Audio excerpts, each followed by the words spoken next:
Vamos lá, primeiro o americano. Está aqui a publicação 2020, então trouxe algumas atualizações a respeito da forma como a qual você deveria conduzir valvopatias de forma geral, e eu separei para vocês os melhores insights só de insuficiência mitral primária. Vamos lá! Ele já traz para a gente uma tabela grande, você pode assustar, fala, nossa, eu não sei como é que eu vou decorar isso tudo, vamos fazer aqui um passo a passo, vamos chamar atenção para alguns aspectos, vai ficar bem mais fácil a compreensão. Vamos olhar então o que ele considera como classificação 1, que é aquela que se você encontrar na sua frente, não tem discussão, indica a intervenção. Quais são elas? Basicamente, é um indivíduo que tem uma lesão importante e é sintomático. O que isso aí chama pra gente agora, que fala sobre valvopatias? Estágio D de dado. Estágio D de dado é aquele tipo de classificação de um paciente com uma valvopatia importante e presença de sintomas. Se você encontrar uma insuficiência mitral primária importante e esse indivíduo tem sintomas, falta de ar, cansaço, dispneia, classe indicação 1, você vai indicar intervenção, seja ela qual for. Se ela é peito aberto, circulação extracorpórea, que a gente chama de convencional, se ela é transcatéter, não interessa. Aqui tem uma indicação clara de intervenção. A discussão de qual intervenção é um outro step que nós vamos passar. Segundo ponto, onde também você encontrar um paciente, é uma indicação quase que obrigatória, é mandatório, é o paciente que tem queda na fração de ejeção. Ou seja, ele tem uma lesão importante, não me interessa que sintoma, então ele está assintomático, mas ele tem repercussão hemodinâmica importante. Então aquela fração de ejeção na insuficiência mitral caiu de 60%, ou então aquele ventrículo está dilatando demais, o diâmetro sistólico final passou de 40, aquele ventrículo está muito grande. Nesse contexto, mesmo sem sintomas, você tem a obrigação de encaminhar para a intervenção, segundo a diretriz norte-americana, é claro. E dando seguimento, em pacientes que vão discutir intervenção, o que você deveria fazer? Ok, eu indiquei intervenção, eu não pensei em abordagem transcatéter, eu pensei em abordagem convencional. Esternotomia, circulação extracorpórea. Eu tenho dois tipos basicamente de intervenção. Eu tenho a plastia valvar, onde eu vou lá, reconstruo a anatomia daquele aparato valvar mitral, preservo o máximo que eu posso, ok? Utilizo até alguns dispositivos, como anel, neocorda, mas eu deixo a maior parte lá preservada. Isso chama reparo, ou plastia, ou plástica valvar. Do outro lado, é aquele indivíduo que eu vou lá, tiro toda aquela substância, arranco o folheto, arranco parte de corda e coloco uma prótese. E essa prótese pode ser biológica ou mecânica, cada uma com seus riscos e benefícios. Mas você tem a troca valvar com implante de prótese. E basicamente você tem esses dois caminhos a seguir. A diretriz norte-americana recomenda que, se você está diante de uma insuficiência mitral primária, principalmente se a etiologia é degenerativa, como prolapso, que é a maior prevalência no meio deles, você tem uma indicação clara de tentar a plastia, preservar o aparato valvar mitral.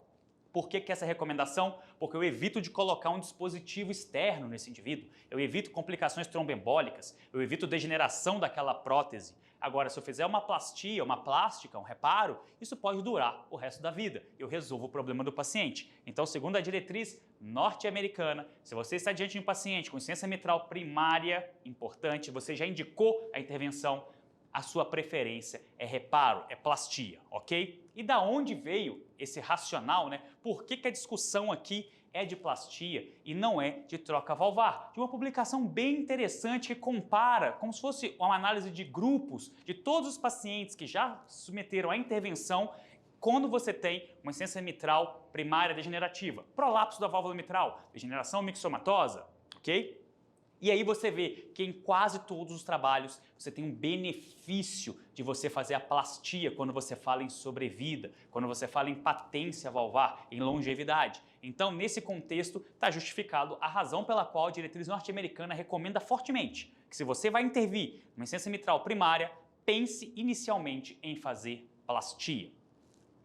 E aqui tem alguns aspectos anatômicos, né, que falam a favor de plastia e falam a favor de troca para implante de prótese. Óbvio, se você não tem condição de fazer uma plastia, você não vai fazer a plastia. Mais vale então uma troca valvar do que uma plastia mal feita. Mas você tem alguns parâmetros anatômicos ecocardiográficos, a gente não precisa se aprofundar muito, mas saber que você tem calcificação demais atrapalha uma plastia. Acometimento reumático, a gente vai discutir isso um pouco mais à frente, atrapalha a plastia, ok? Agora, se você tem um outro lado, um prolapso, segmentar só o segmento do meio do folheto posterior, a chance de plastia é muito maior, então facilita a sua indicação de reparo ou plastia. Perfeito? Encerramos aqui o classe 1, vamos seguir na nossa diretriz norte-americana. Agora eu vou falar de 2A, que é aquele que a grande maioria dos especialistas acha que tem que ser feito, porque já existe um embasamento na literatura agradável. E quais são eles? É quando você tem um indivíduo que tem lesão importante, insuficiência mitral primária, importante, está assintomático, mas não tem repercussão hemodinâmica. Fração de ejeção está preservada, diâmetro cavitário está preservado, e aí você tem um centro cirúrgico de excelência, um cirurgião fantástico, mortalidade menor que 1%. Você até pode indicar nesse contexto. O difícil é achar um centro com essa qualidade, eu sei, mas nos Estados Unidos eles advogam dessa forma. Se você tem esse contexto, você poderia indicar intervenção de forma precoce, o indivíduo assintomático, sem repercussão hemodinâmica. Também 2A, o que ele chama pra gente? Você fazer uma abordagem transcatéter para esse indivíduo. Óbvio, essa aqui foi uma publicação que foi lá no início dos anos 2010, 2011, junto com um trabalho chamado Everest 2. O Everest 2 mostrou pra gente alguns aspectos da intervenção transcatéter com implante do MitraClip em pacientes com insuficiência mitral também primária. E foi aí que o FDA autorizou o uso desse dispositivo para pacientes com insuficiência mitral primária. Então, na diretriz norte-americana, é 2A se você está diante de um paciente de alto risco cirúrgico, principalmente se ele for idoso, ok? Cheio de comorbidades, você pode tentar fazer uma abordagem transcatéter nele se ele tiver uma anatomia favorável ao implante do MitraClip. A anatomia favorável é uma discussão à parte, isso talvez seja um capítulo de livro para a gente poder discutir, a gente ainda vai abordar isso aqui no nosso canal, mas já fique ciente, se você tem uma disponibilidade anatômica de implante do clipe num paciente de alto risco com prolapso de válvula mitral, pense em fazer tratamento transcatéter. Então, qual que é o cenário aqui de um paciente assintomático? C1, e aí é bom que você conheça a classificação, né, das valvopatias em A, B, C e D, onde você tem o C e o D com lesão importante, a diferença do C para o D é sintomas, e o C tem subdivisões, se você tem ou não repercussão hemodinâmica, se você tem ou não queda da fração de ejeção. O C1 é o indivíduo assintomático com fração de ejeção preservada. Junto, alta probabilidade de plastia. Junto, baixo risco cirúrgico, ok? Aí você pode pensar em fazer plastia de forma precoce em pacientes assintomáticos. E como que é feita essa plastia? Você vai lá, retira o segmento acometido, faz uma aproximação, isso aqui é técnica cirúrgica, e implanta um anel semirrígido para poder dar sustentação a esse aparato valvar.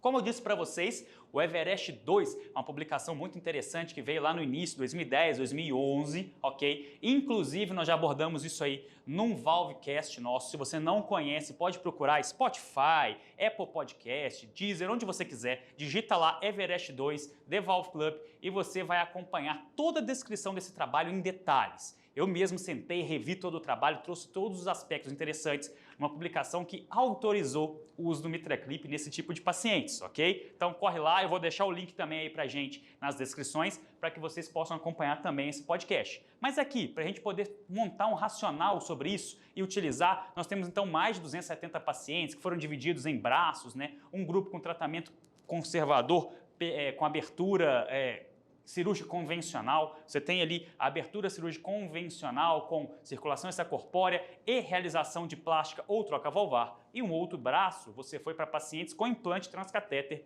do MitraClip. Lembra que todos esses pacientes do Everest 2 eram considerados de alto risco cirúrgico. Portanto, a discussão que nós vamos levar no Everest 2 é nesse subgrupo de pacientes. MitraClip, nesse contexto de insuficiência mitral primária, não está autorizado a pacientes de baixo risco cirúrgico, ok? Baseado no Everest 2, que utilizou apenas grupo de pacientes de alto risco cirúrgico. Então você precisa calcular o STS, Risk Score, calcular o Euroscore 2 e ver numa discussão de Hartin que esse é um paciente considerado de alto risco cirúrgico. Pois bem, e aí você tem a análise aqui, se você comparar os subgrupos, recomendo fortemente que você escute o nosso podcast, mas dividindo, ele abordou pacientes com etiologia funcional, etiologia degenerativa, primária, e aqui o foco da discussão da nossa aula hoje é o degenerativo primário. E aí a conclusão é que você tem um resultado até pior. Ele aceitou o resultado pior, mas uma segurança muito alta em redução da regurgitação mitral. Então, a partir desse momento, em pacientes de alto risco, que você tem um risco muito acentuado de colocar ele na mesa cirúrgica, valeria a pena você pensar no implante de MitraClip nesse grupo de pacientes. Perfeito? Dando seguimento à discussão da nossa diretriz norte-americana de valvopatias de 2020, vem agora o grupo 2B, que a grande maioria acha que não deveria fazer, mas você está autorizado a fazer. E qual que é esse contexto? Tá aqui. É você pegar um paciente que está com uma evolução progressiva, então você tem uma fração de ejeção normal ainda, acima de 60%, mas está em queda. Se você está vendo essa queda, era 70, está 65, está 61, você já poderia pensar em intervenção. Recomendação aqui é bem mais fraca quando você pensa nisso.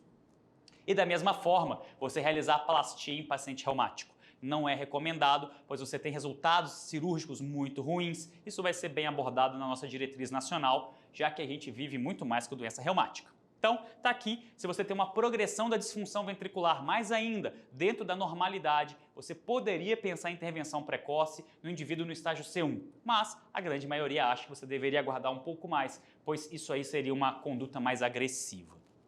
E a doença reumática, o problema é que se você for discutir troca valvar ou plastia, a plastia não tem bom resultado. Então evita de fazer plastia em valvopatia mitral reumática. Pensa em cirurgia. Aqui mais vale uma troca valvar bem feita do que uma plastia mal executada, ok?